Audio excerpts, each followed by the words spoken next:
Hello student, आपका हमारे इस क्लास 12 की फिजिक्स क्लास में बहुत बहुत स्वागत है। उम्मीद करते हैं सब लोग अच्छे होंगे और अपने बोर्ड एग्जाम की तैयारी अच्छे से कर रहे होंगे। चलिए बच्चों, आज क्लास शुरुआत करते हैं। हमारा जो चैप्टर चल रहा है किरण प्रकाश के योग प्रकाशीकरण, इसमें हम एक ऐसे मोस्ट इंपॉर्टेंट क्वेश्चन को लेके आए हैं जो आपके बोर्ड एग्जाम में कई बार पूछा गया है। आज के इस लेक्चर्स में हम देखने वाले हैं प्रिज्म के पदार्थ का अपवर्तनांक का सूत्र, अल्पतम विचलन कोण तथा प्रिज्म कोण के पदों में देखने वाले हैं। ये क्वेश्चन आपके बोर्ड एग्जाम में कई बार पूछा गया है। साथ में इसी क्वेश्चन को जो है एक सूत्र आपको दे देता है, n बराबर sine a plus del m upon 2 फिर पूरे का अपान साइन a बाई 2 का निगमन कीजिए। इस तरीके से भी आपसे पूछा जाता है, कई बार पूछा गया है। तो चलिए जो है प्रिज्म के पदार्थ के अपवर्तनांक का सूत्र जो है किस प्रकार से निकाला जाता है, इसको हम अच्छे से समझ लेते हैं। देखो बच्चों, इसको ज्ञात करने के लिए सबसे पहले आप एक डायग्राम बना लीजिए। डायग्राम बनाना है जिसमें एक प्रिज्म है ABC, ये इसके जो है आउटर सरफेस है, बाह्य सतह है, और इस ABC जो है ये प्रिज्म आपका प्रिज्म हो गया। अब इसी को देख करके ये सब बातें जो लिखी गई हैं आप आराम से अगर समझ जाते हैं तो आराम से लिख ले जाओगे। कैसे लिखना है, जैसे इसमें कहा गया कि चित्र में ABC प्रिज्म का मुख्य परिच्छेद है, तो आप देख रहे हैं ABC जो है मुख्य प्रिज्म का मुख्य परिच्छेद है। मुख्य परिच्छेद मतलब ये आउटर सरफेस है। प्रिज्म का अपवर्तक कोण A है, यानी इसमें आप देख रहे हैं सबसे ऊपर वाला जो A लिखा गया है ये प्रिज्म का अपवर्तक कोण है। कौन सा कोण है भाई? अपवर्तक पृष्ठ। जब दो अपवर्तक पृष्ठ आपस में मिलते हैं तो जिस कोण पर मिलते हैं उसी को अपवर्तक कोण कहते हैं। तो एक सरफेस से दोनों ये सरफेस जो है अपवर्तक पृष्ठ इस एक पर मिले हुए हैं, तो इसीलिए इसका अपवर्तक कोण A है। माना एक प्रकाश किरण RS प्रिज्म के अपवर्तक पृष्ठ AB पर तिरछी आपतित होती है। भाई एक कोई प्रकाश की किरण है जो RS है, कौन है? RS है, और जो AB अपवर्तक पृष्ठ है, कौन सा पृष्ठ है? ये जो AB अपवर्तक पृष्ठ है, भाई अपवर्तक पृष्ठ AB है ना, एक AB है एक AC है, तो AB अपवर्तक पृष्ठ पर जो हमारी प्रकाश की किरण RS है तिरछी आपतित होती है। कैसी आपतित होती है? तिरछे में उसको आपतित कराते हैं, यानी आती है उस पर, जो अभिलंब MSE की ओर झुक जाती है। भाई जब कोई प्रकाश की किरण अपवर्तक पृष्ठ पर आपतित होती है तो जब एक माध्यम से दूसरे माध्यम में जाती है तो वो अभिलंब की ओर थोड़ा सा झुक जाती है, यानी एक दूसरे माध्यम में जाने पर वो जो है मुड़ जाती है, अपने मार्ग से थोड़ा विचलित हो जाती है। तो जाहिर सी बात है जब इस अपवर्तक पृष्ठ पर यह किरण कांच में प्रवेश करेगी एक माध्यम से दूसरे माध्यम में तो हल्का सा झुक जाती है। तो अब झुकेगी तो इस तरीके से आपको देखने को मिलेगा। भाई ये किरण इस तरीके से आई है, अब ये जब अंदर की ओर जाएगी तो ये झुक जाती है और यष्टि दिशा में अपवर्तित हो जाती है। आप देख रहे हैं, और ये यश से टी की ओर इस तरीके से अपवर्तित हो जाती है। भाई आपतित किरण जो है ये अपवर्तित एसटी की दिशा में हो जाती है। इस पृष्ठ पर आपतन कोण I1। अब ये जो पृष्ठ है भाई ये अभिलंब है, आप देख रहे हैं बीचों बीच में ये अभिलंब है, तो इस पर जो आने वाली किरण से जो कोण बनता है अभिलंब की ओर उसे आपतन कोण बोलते हैं। तो ये I1 हो जाएगा, आपतन कोण I1 तथा अपवर्तन कोण R1 है, और इसका अपवर्तन कोण जो बनेगा अभिलंब से वो R1 होगा। भाई जाहिर सी बात है अभिलंब से आने वाली किरण का आपतन कोण I1 होगा, और जब वो दूसरे माध्यम में जाएगी तो अभिलंब से जो कोण बनेगा उसे अपवर्तन कोण बोलते हैं। तो यह आपका R1 हो जाएगा। अपवर्तित किरण ST पृष्ठ AC पर अभिलंब NTE से दूर हटती हुई वायु में TU दिशा में निकल जाती है। भाई आप जानते हैं ये जो अपवर्तित किरण ST है, अब ये जो अभिलंब मान लीजिए NTE है, तो NTE से जब एक भाई कांच में है, कांच से जब बाहर जाएगी तो फिर ये मुड़ जाएगी, क्योंकि एक माध्यम से दूसरे माध्यम में जब भी कोई किरण जाती है तो अभिलंब से दूर हटती है, यह जो है अभिलंब की ओर मुड़ जाती है। तो ये अभिलंब है, ये फिर झुक जाएगी, तो झुकेगी तो ये TU की दिशा में जो है आगे की ओर बढ़ जाती है। किसकी ओर जा रही है? T से U की दिशा में आगे की ओर बढ़ जाती है। पृष्ठ AC पर आपतन कोण R2। अब ये जो पृष्ठ हमारा AC है इस पर जो आपतन कोण बना है वो R2 है तथा निर्गत कोण I2 है, और ये बाहर जा रही है तो इसका निर्गत कोण जो बना है वो I2 है। समझ में आई बात? भाई जो बनाया गया है उसी को आप अपनी भाषा में लिख रहे हैं, इसके अलावा आपको कुछ अलग से लिखने की आवश्यकता नहीं। आपतित किरण RS तथा निर्गत किरण TU को पीछे की ओर बढ़ाने पर ये जो आपतित किरण RS है तथा निर्गत किरण TU है, दोनों को अगर हम डाट डाट करके पीछे की ओर बढ़ाते हैं तो ये बिंदु D पर मिलती है। आप देख रहे हैं कहां मिल रही है, D बिंदु पर मिलती है। आपतित किरण तथा निर्गत किरण के बीच बना कोण डेल विचलन कोण कहलाता है। भाई ये जो बिंदु यहाँ पर मिलती है तो आपतित किरण तथा अपवर्तित किरण दोनों के बीच ये जो कोण बनता है, इसी कोण को हम विचलन कोण कहते हैं। क्या कहते हैं? इसी को विचलन कोण कहा जाता है। समझ में आई बात? तो विचलन कोण क्या है भाई? आपतित किरण RS तथा अपवर्तित निर्गत किरण TU को पीछे की ओर बढ़ाने पर यहाँ बिंदु D पर जो कोण बनता है, इसी को हम जो है विचलन कोण कहते हैं। समझ में आ गई बात? तो ये तो बात हो गई विचलन कोण क्या है और किस तरीके से प्रिज्म का डायग्राम बनेगा और इसमें किरण आरेख को दिखाया जाएगा। अब चलिए इसको हम फार्मूले को बनाते हैं। देखो बच्चों, यहाँ पर आप एक त्रिभुज देख रहे होंगे DST। आप देख रहे हैं ना DST, ये जो डाट डाट वाला है और ये नीचे वाला। तो आप बताएंगे त्रिभुज DS में डेल बहिष्कोण है। कैसा कोण है? बहिष्कोण है। ये जो डेल बना हुआ है DST में, ये बहिष्कोण है। अतः आप इसको लिख सकते हैं डेल बराबर कोण ODU। भाई आप लिख सकते हैं डेल बराबर कोण इस तरीके से ODU, और ये बराबर होगा कोण DST। भाई ये कोण आप देख रहे हैं ODU जो बराबर होगा कोण DST प्लस कोण DTS। ध्यान सुनिएगा भाई, ये जो कोण ODU है, ये बाहर वाला कोण डेल है, ये किसके बराबर है?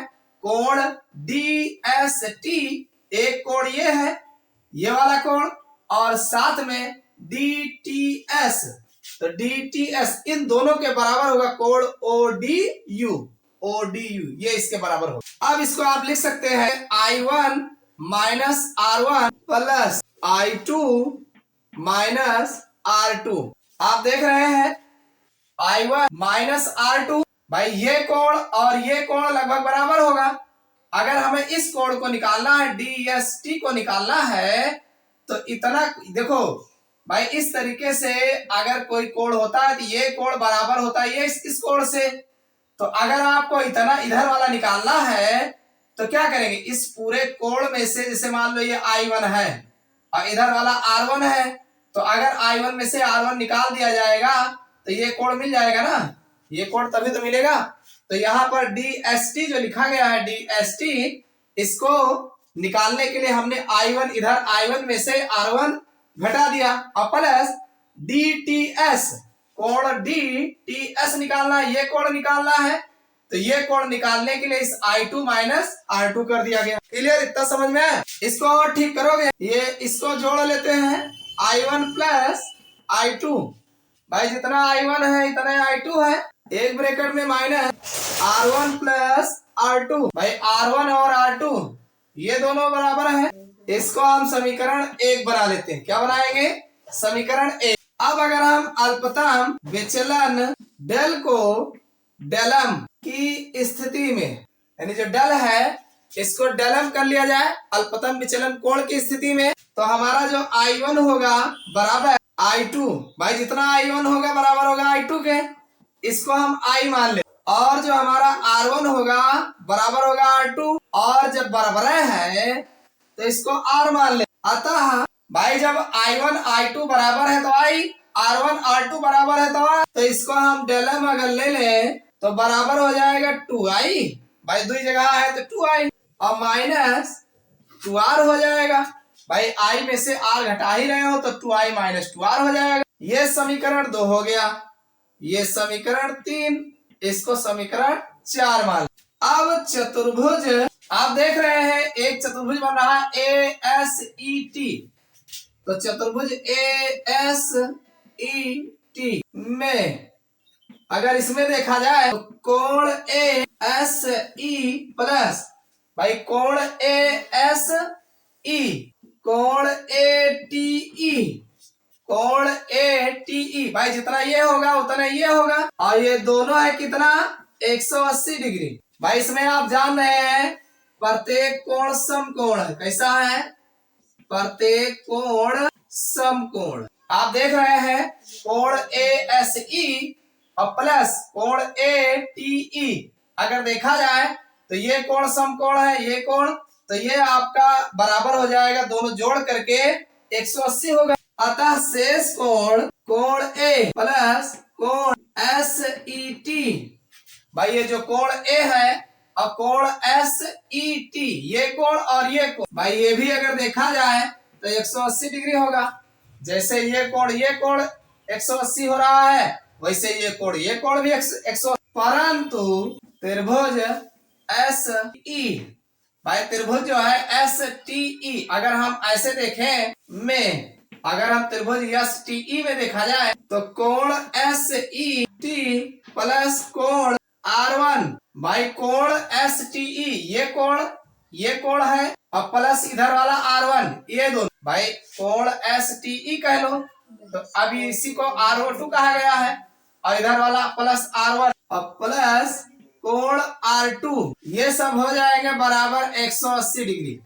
भाई इस कोण को और ये कोण तीनों को अगर ले लिया जाए तो ये आपका जो है 180 डिग्री हो जाएगा। इसी तरीके से कोण A प्लस कोण SET बराबर होगा, किसके बराबर हो जाएगा? कोण SET प्लस कोण R1 प्लस कोण R2 के। तो अगर देखा जाए तो ये दोनों कट जाएंगे, तो ये आपका आ जाएगा कोण A बराबर R1 प्लस R2 बराबर 2R हो जाए। इसको हम समीकरण 5 मान लेंगे। इतना समझ में आया? अगर कोण A बराबर 2R है तो अगर यहाँ से R बराबर निकालोगे तो A/2 हो जाएगा, या A बराबर 2R आप, तो समीकरण 4 कहाँ है? यहाँ पर है। और समीकरण 5 से समीकरण 5 आपका यहाँ पर ये है। तब आपका डेलम बराबर, भाई आप समीकरण 4 देख रहे हैं, डेलम बराबर 2i माइनस 2r है, तो डेलम बराबर 2i हो जाएगा और माइनस a, भाई 2r की जगह पे हमें रख देंगे तो ये हमारा माइनस a हो जाएगा। या इसी को लिख सकते हैं i बराबर, अगर यहाँ से i बराबर लिखेंगे तो a प्लस डेलम अपॉन 2 हो जाएगा। यानी यहीं से अगर हम i बराबर लिखेंगे तो a प्लस डेलम अपॉन 2। आप जानते हैं स्नेल के नियम से, भाई स्नेल का क्या नियम कहता है? प्रिज्म के पदार्थ का अपवर्तनांक n बराबर ANG बराबर साइन i बटे साइन r, यही स्नेल का नियम है। तो आप यहाँ पर भाई i की वैल्यू इतना है, आप रखेंगे तो n बराबर आपको मिल जाएगा, साइन तो रहेगा ही रहेगा, i की जगह पे a वैल्यू रख देंगे, a प्लस डेलम अपॉन 2 ये रखा जाएगा, और बटे में r की वैल्यू a/2 है तो ये साइन a/2 हो जाएगा। तो यही हमें प्रिज्म के पदार्थ का अपवर्तनांक का सूत्र जो है मिल जाएगा। समझ में आई बात कि नहीं? नहीं समझ में आया? देख लो, फिर से देख लो। सबसे पहले त्रिभुज DST में जो डेल लिखा गया है, ऐसा नहीं है, डेल है भाई। त्रिभुज DST में ये जो डेल कोण है ये त्रिभुज के बाहर रखा गया, बाहर का है, बहिष्कोण है। तो अतः डेल बराबर, अगर हम डेल की बराबर करें तो कोण ODU यानी ODU जो है बराबर होगा कोण DST यानी ये कोण और DTS यानी ये कोण और ये कोण के बराबर ये कोण होगा। क्यों? क्योंकि ये बहिष्कोण है। आप जानते हैं इन दोनों कोणों का योग जो होता है तीसरा ये होता है, और चाहे इसको मान लो बहिष्कोण को, तो वही बताया गया है। तो यहाँ पर आप जानते हैं ये कोण और ये कोण बजोड़ हो जाए I1 माइनस R1, भाई ये कोण कहां से आएगा? जब I1 में से R1 घटाओगे तो ये मिल जाएगा। ऐसे इस कोण को आप निकालोगे तो I2 माइनस R2 करोगे तो ये वाला मिल जाएगा। तो वही लिखा गया I1 minus R1 plus I2 minus R2, इन दोनों को ठीक करोगे तो I1 प्लस R2 हो जाएगा माइनस R1 प्लस R2 हो जाएगा। ये समीकरण 1 बन जाएगा। अल्पतम विचलन डेल को अगर हम डेलम की स्थिति में ले रहे हैं तो भाई I1 बराबर R2 है, अगर देखा जाए तो I1 जितना है उतना ही I2 है, और इसको हम I मान लेते हैं। इसी तरीके से R1 बराबर R2 को R मान लिया जाता है। तो डेल एम अगर हम देखें तो जाहिर सी बात है यहाँ पर I1 अगर इन दोनों को बराबर ही मान लिया जाए तो I1 I2 जोड़ लेंगे I करके तो 2I हो जाएगा और माइनस R करके जोड़ लेंगे तो 2R हो जाएगा। तो डेल एम बराबर I2I1 माइनस 2R हो जाएगा। समीकरण 4 मान लेंगे। इतना समझ में आया। फिर आगे अब चतुर्भुज ASET में एक चतुर्भुज ले लो ASET, ये चतुर्भुज इस तरीके का। तो अगर इसमें अगर हम देखें तो कोण ASE जो होगा प्लस कोण ATE, ये दोनों अगर देखा जाए तो बराबर 180 का होगा। भाई इधर वाला भी इधर वाला दोनों मिला के 180 होता है ना। चतुर्भुज के दो अंतः कोणों का योग 180 होता है। तो यहाँ पर दोनों का 180 होगा क्योंकि प्रत्येक कोण समकोण होते हैं, 90 डिग्री का होता है। तो अब शेष कोण जो कोण ए है, इधर वाला कोण ए और इधर वाला कोण SET, ये भी 180 को, अरे ये दोनों जब 180 होंगे तो ये दोनों तो 180 होगा। तो इस तरीके से ये दोनों 180, ये दोनों 180, दोनों को 180 बता दिया गया। परंतु त्रिभुज STE में जो त्रिभुज आपका STE, अगर हम त्रिभुज इस वाले त्रिभुज की बात करें तो STE में अगर देखा जाए तो कोण SET ये वाला कोण प्लस कोण R1 और प्लस कोण R2, इतना मिला करके 180, यानी कोण SET ये वाला कोण और प्लस कोण R1 प्लस कोण R2, ये इतना मिला करके 180 होगा। तो इसी तरीके से कोण A और प्लस कोण SET, यानी कोण A प्लस कोण SET ये वाला कोण बराबर होगा कोण SET, यानी SET प्लस कोण R1 प्लस कोण R2, ये भी बराबर होगा। तो कुल मिला के ये दोनों आपके बराबर हो जाएगा। अब आगे कहा गया कोण A plus R1 plus R2, यानी कोण A जो है ये बराबर होगा R1 प्लस R2 के। उस हिसाब से देखा जाए तो R1 और R2 के बराबर हो जाएगा। तो बराबर इसको 2R लिख सकते हो, आराम से 2R लिखोगे। भाई अब जब ये दोनों बराबर हो जा रहे हैं तो कोण SET ये कैंसिल हो जाएगा। और अगर देखा जाए तो कोण A बराबर R1 प्लस कोण R2 है तो कोण R1 प्लस R2 हो जाएगा, तो बराबर 2R हो जाएगा। दोनों को जोड़ देंगे क्योंकि दोनों बराबर है। तो यहां से अगर देखा जाए तो समीकरण 5 है और यहां से 2R, यानी कोण A बराबर 2R, एक कोणवा जो है 2R के बराबर है तो R बराबर है 2 नहीं होगा, आराम से हो जाएगा। नहीं समझ में आया? देखो ध्यान से, त्रिभुज STE में STE देखो त्रिभुज ये बना है, ये इस तरीके से बना कि नहीं। तो STE ये त्रिभुज है। इसमें कहा गया कि कोण SET, तो ये वाला एंगल अगर देखा जाए ये वाला प्लस कोण R1 और कोण R2, ये दोनों और ये कितना होगा 180 होगा। क्लियर हो गया भाई? ये तीनों त्रिभुज कोणों का मान 180 होगा।